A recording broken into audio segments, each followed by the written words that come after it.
My name is Zach Thompson. I'm the Clay County prosecutor. I'm joined with members of the North Kansas City, Missouri Police Department and leadership from the city of North Kansas City.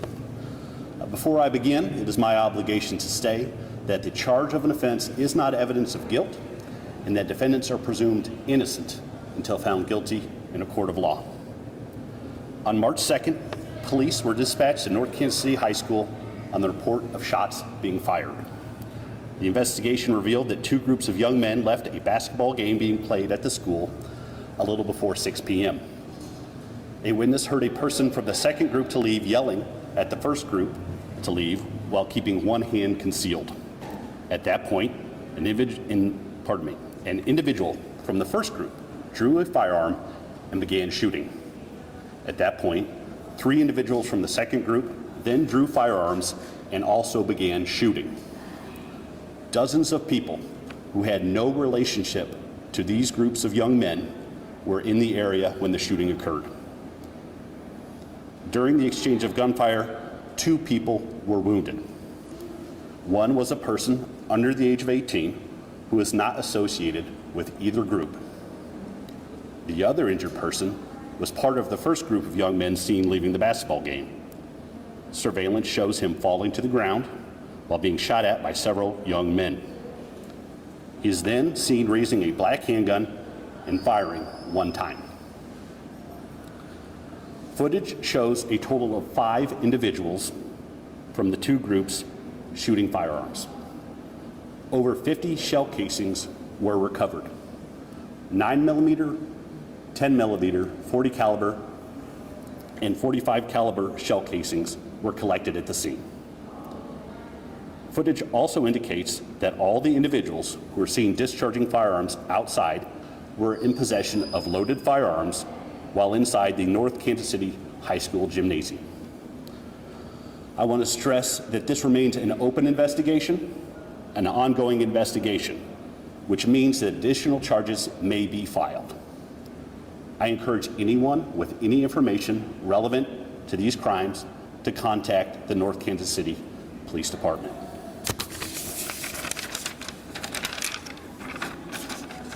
I also want to commend the men and women of the North Kansas City Police Department, the Kansas City, Missouri Police Department, Liberty Police Department, the Riverside Police Department, and all the other law enforcement agencies that assisted in this investigation. Without their diligent work, we would not be here announcing charges today. I would also like to recognize all the first responders who were there that day that rushed to a situation that they did not have all the facts about in order to protect the citizens in our community. My prayers go out to the young man who was simply going to a basketball game when he was shot. I wish him a continued and complete recovery from his injuries. As a result of these events, my office charged 2 individuals with crimes today. The state charged Michael Smallwood with the following charges: the A felony of unlawful use of a weapon, in that on or about March 2nd, 2024, in Clay County, the defendant, acting alone or in concert with another, knowingly discharged a firearm at another person or persons, and as a result of the above described conduct, a victim suffered injury. That is an A felony, with a range of punishment between 10 and 30 years incarceration or life imprisonment. In count 2, the defendant is charged with armed criminal action, which carries with it a range of punishment of between 3 and 15 years incarceration. In count 3, the defendant is charged with the Class E felony of unlawful use of a weapon, in that on or about March 2nd, 2024, the defendant knowingly carried a loaded firearm, a weapon readily capable of lethal use, into a school. That is an E felony with a range of punishment of up to 4 years incarceration. After the state filed charges, the court set the bond on that defendant at $75,000. The second defendant is Lavondre Smallwood. He is charged in count 1 with the A felony of assault in the first degree, which also has a range of punishment between 10 and 30 years incarceration or life imprisonment. In count 2, he's charged with the felony of armed criminal action, which carries with it a range of punishment between 3 and 15 years incarceration. In count 3, he's charged with the A felony of unlawful use of a weapon in that on or about March 2nd, 2024, acting alone or purposefully in concert with another, knowingly discharge a firearm at another person, and as a result of the described conduct, a victim suffered injury. Like I said, that is an A felony with a range of punishment between 10 and 30 years incarceration or life imprisonment. In count 4, the defendant is charged with armed criminal action, which also carries a range of punishment between 3 and 15 years incarceration.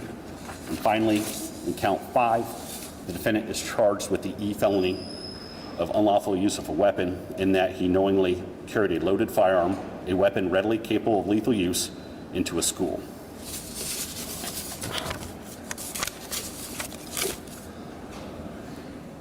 No one should have to fear being shot when they go to a high school basketball game in Clay County. These events are meant to bring our community together. So my message to those who would come to our community, who would victimize our citizens, endanger our citizens' lives, is that you will be held to account and justice will find you inside a Clay County courtroom. With that being said, and understanding this remains an open investigation, an ongoing investigation, and there are open cases, I'm happy to answer a few questions. Are these gentlemen installments or are they related? They are brothers. Which one is older? They're both adults, charged as adults. Lavondre Smallwood has a date of birth of February 16th, 2006. Michael Smallwood has a date of birth of March 14th, 2005. Thank you. So you said 5 people who left. How many people were there for the 2 groups? There were 5 people seen on surveillance discharging the firearms. Is that your question? How many? Were there people in the groups that did pull guns as well? There were people in the groups that were unarmed, or at least did not. There's no evidence that they were armed at this point, and there were also, dozens of innocent bystanders surrounding the area. Zach, was there a beef here, or what was this dispute? It's still unclear exactly what the nature of the dispute was about. That being said, the probable cause statement indicates that there were words exchanged between the 2 groups before the gunfire began. You know if the bullet that he released that fired was one of the ones that hit the bystander?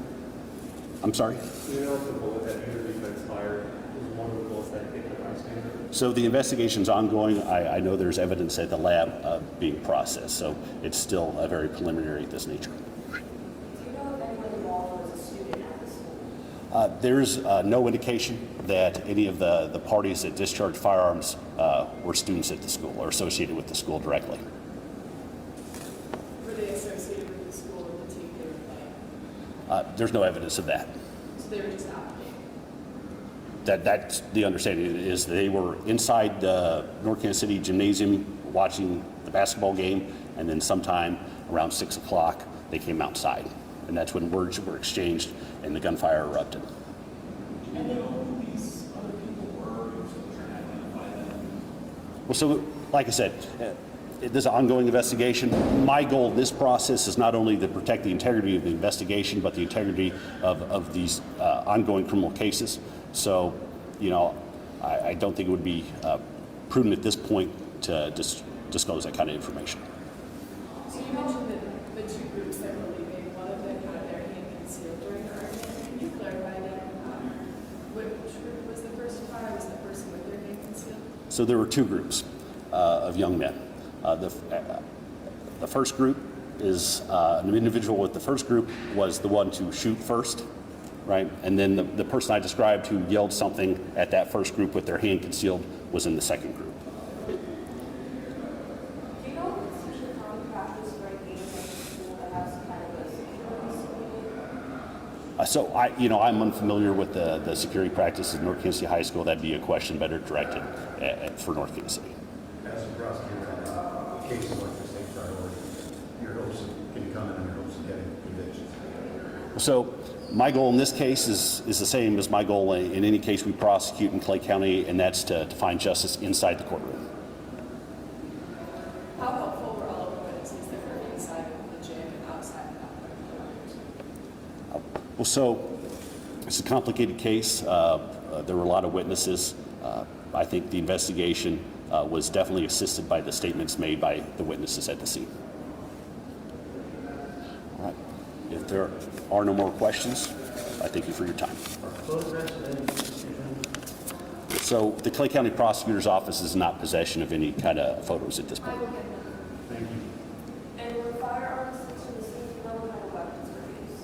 Well, so I can say for sure, right, based on the fact of the shell casings recovered, right, there was 9mm, 10mm, 40 caliber, and 45 caliber handguns. And like I said, ongoing investigation when it comes to finding additional evidence. Police department, care comments on these sheets here? Thank you. Chief Kevin Freeman, North Kansas City Police Department. The basics of my comments today are just going to be leading towards, I appreciate all the hard work that was put in on this case by our investigators, our detectives, the detectives from the partners that Mr. Thompson already mentioned. It was a collaborative effort, and very appreciative of Mr. Thompson's office of choosing to hold these people accountable for the crimes that they're committing in Clay County. I know, as I asked you earlier, cases like this of a severe nature, life-threatening nature, they take priority for police. They do take priority, but all in all, there's still other cases that come in and still other cases that need to be worked, and our detectives have been working very hard the last 2 weeks to make sure that we bring all of our cases to justice, whether it be in Clay County or North Kansas City. Point my question is that as a law enforcement officer, you want to keep this off your streets. Absolutely. Yes. Can you expound a little on that? No, we definitely want to keep this type of behavior off of our streets in North Kansas City. We want to keep it off the streets in anywhere in America. I mean, this is just unacceptable behavior of reckless endangerment of people's safety and lives. So just to clarify, you have 2 people in custody, you're still looking for the other 3 that does? Yeah, I'll divert all questions relating to the ongoing investigation of Mr. Thompson and his office. Do you know where any of them are from the area? I don't have that information readily available to me. Do you want to give any reassurance, maybe in public, people who are maybe scared to go back out to the high school after this happened?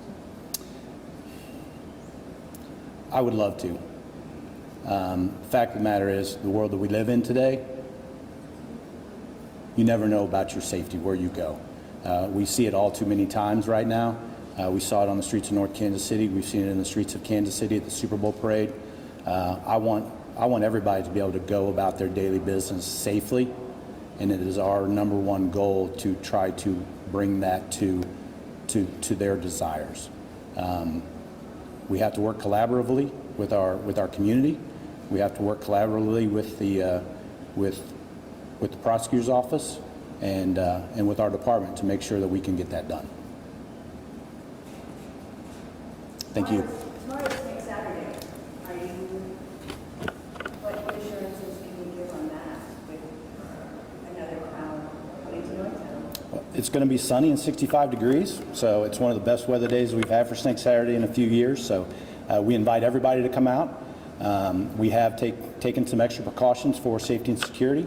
I won't divulge what those are, but we are taking it seriously. We take it seriously every year, but we have stepped up our efforts a little bit more this year. We want to try to make sure that event is as safe as possible and that everyone can come out and enjoy what they're there to enjoy, much like the basketball game on March 2nd. Thank you. All right, well, I want to thank everyone for coming. So if there's no more questions, we'll go ahead and end the conference.